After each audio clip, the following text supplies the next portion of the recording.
দিছে কে? আমি তো দিয়েছি। ছেলের গায়ের জামাটা আমি দিয়েছি, টাকা আমি দিয়েছি, বানাইছিও আমি, টুপিটাও কিনলাম আমি, বানাইলাম আমি, জুতাও কিনে দিলাম আমি। যখনই জিজ্ঞাসা করা হয় জামা কার, আমি বলি এটা আমার না, বানাইছি আমি। ছেলের গায়ের জামা বানাই দিছি আমি, টাকা দিছি আমি, বলি কি এটা আমার না। কেন? ছেলে কার? ছেলে আমার। জামা আমি বানাইলাম আমার, বলি না কেন? কারণ এটা আমার জন্য বানাই না, এটা ছেলের জন্য বানাইছি। ছেলে কার? ছেলে আমার।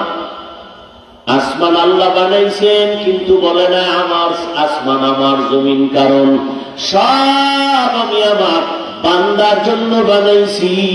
বলে বান্দাগুলো কার? বলে বান্দাগুলো হলো আমার, কারণ আমার বান্দা আমার জন্য বানাইছি। हकीकत से तो दुनिया बेखबर है, दुनिया की नुमाइश पर नजर है।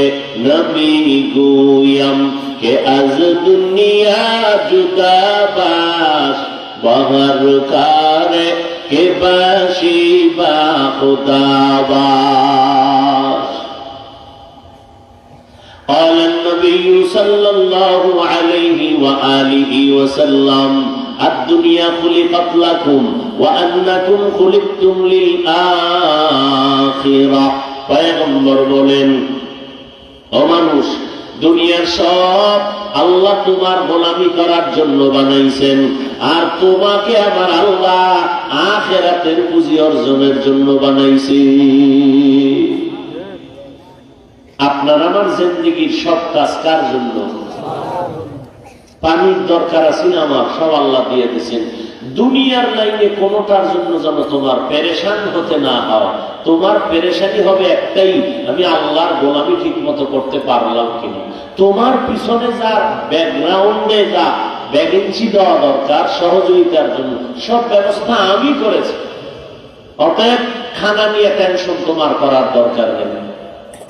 এই মিয়া, দিন রাত 24 ঘন্টা মাঠে কাজ করেন, ঘাম, রাত নাই, শীত নেই, গরম নাই। জঙ্গলের পশু পাখিরা, জঙ্গলের প্রাণী, নদীর মাছ, এরা ঠিক মতো খানা পায়নি। বলেন, ওরা খানার জন্য কি হাল চাষ করে? আলাদা মেহনত করে? গর্তের পিপিলিকা করে না? উড়ন্ত পাখিটাও খানা পায় টাইম মতো।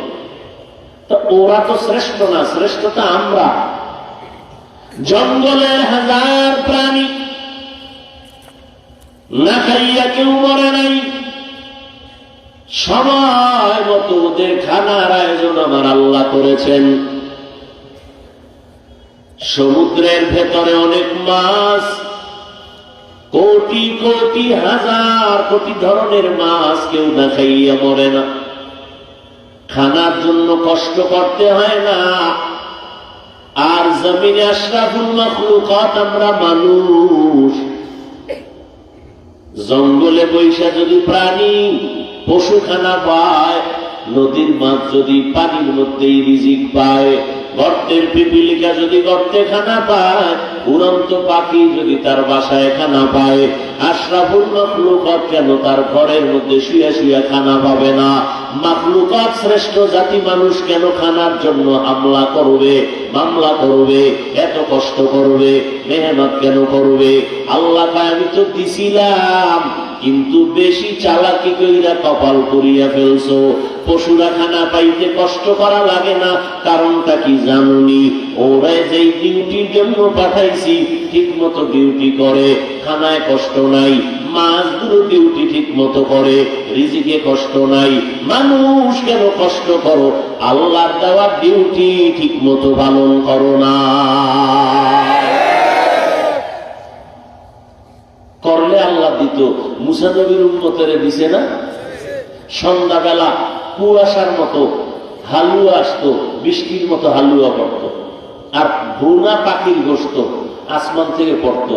আল্লাহ কইছে, এই মুসা নবী, তোমার উম্মত কিন্তু অতি চালাক, আমি যা দিছি এটা খাইতে পাও টাইট মতো, কালকেরটা কালকে দিব, চালাকি করে যদি রেখে দেয় কপাল ভরে যাবে। রেখে দিছে, চিন্তা করছে কালকে খামো কি, পরের দিন থেকে আসমানের ডাইরেক্ট খানা বন্ধ। নবীজি আফসুস করে কয়, আরে বনি ইসরাইলের গোষ্ঠী, যদি তোরা এই চালাকি না করতি, আমি মুহাম্মদ শ্রেষ্ঠ নবী আর উম্মত শ্রেষ্ঠ, আমার উম্মতেরা কিয়ামত পর্যন্ত আল্লাহ ডাইরেক্ট আসমানের খানা খাইয়া আরামে ঘুমাইত।